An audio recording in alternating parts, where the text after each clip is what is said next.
अगर आपसे पूछा जाए कि दुनिया का सबसे बड़ा सांप कौन सा है, तब आपके दिमाग में एनाकोंडा का ही नाम सबसे पहले आएगा। लेकिन आज से लगभग 6 करोड़ साल पहले धरती पर सांपों की एक ऐसी प्रजाति राज करती थी जिसके सामने आज के एनाकोंडा की सबसे बड़ी स्पीसीज भी महज एक बच्चा साबित होता। अब तक तो आप समझ ही चुके होंगे कि हम किसके बारे में बात कर रहे हैं। जी हाँ, हम बात कर रहे हैं the king of snake Titanoboa के बारे में, जो आज से 10 मिलियन साल पहले ही धरती से पूरी तरह विलुप्त हो चुका था। लेकिन आज भी टाइटेनोबोआ का नाम सुनते ही लोगों के दिल में आतंक फैल जाता है, और ऐसा होना भी लाजमी है। टाइटेनोबोआ जिस समय धरती पर राज करता था तब धरती का औसतन तापमान 32 डिग्री सेल्सियस के आसपास था। इसके बाद धीरे धीरे धरती का एवरेज टेम्परेचर घटता गया और इस ठंड को सहन न कर पाने के चलते टाइटेनोबोआ धरती से विलुप्त हो गया।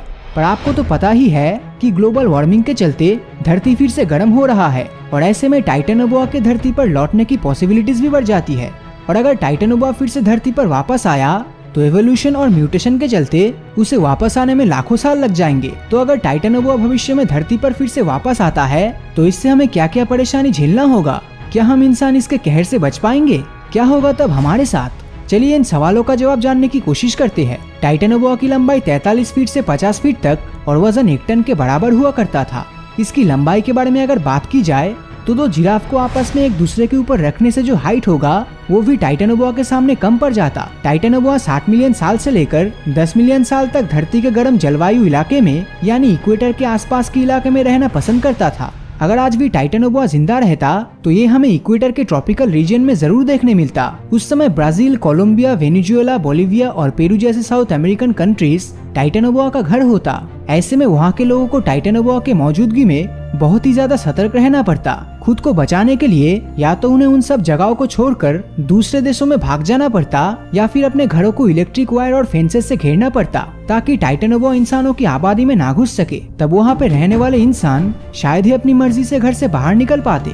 मगर आज के एनाकोंडा की तरह शायद टाइटेनोबोआ भी इंसानों का शिकार करने में ज्यादा रुचि नहीं रखते, क्योंकि टाइटेनोबोआ भी इंसानों से उतना ही डरता जितना कि इंसान टाइटेनोबोआ से। इसीलिए ये सांप इंसानों से दूर रहना पसंद करता। मगर जो लोग जंगली जानवरों का शिकार करना पसंद करते वो अपने फायदे के लिए टाइटेनोबोआ का शिकार करने से भी नहीं हिचकिचाते।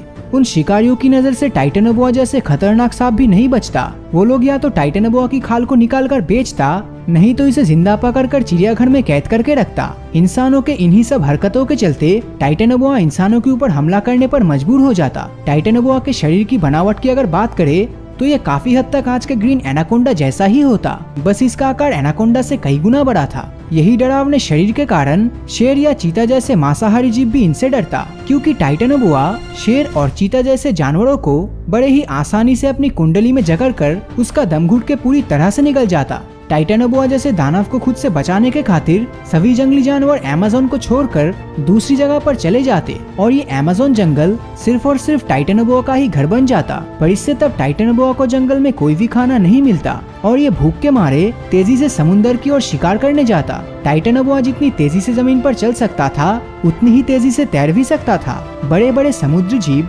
जैसे कि व्हेल, शार्क, डॉल्फिन और क्रोकोडाइल इनका शिकार बन जाता। समुद्र में इसके सामने जिस किसी भी प्रजाति के मछली आते ये सभी को जिंदा निकल जाता। ऐसा लगातार होने के चलते बहुत से मछलियों की प्रजाति विलुप्त हो जाती और धरती के इकोसिस्टम पे इसका भारी प्रभाव पड़ता, जिसके चलते फूड चेन पूरी तरह से नष्ट होकर बाकी बचे जानवरों को अपना भूख मिटाने के लिए कुछ भी नहीं मिलता।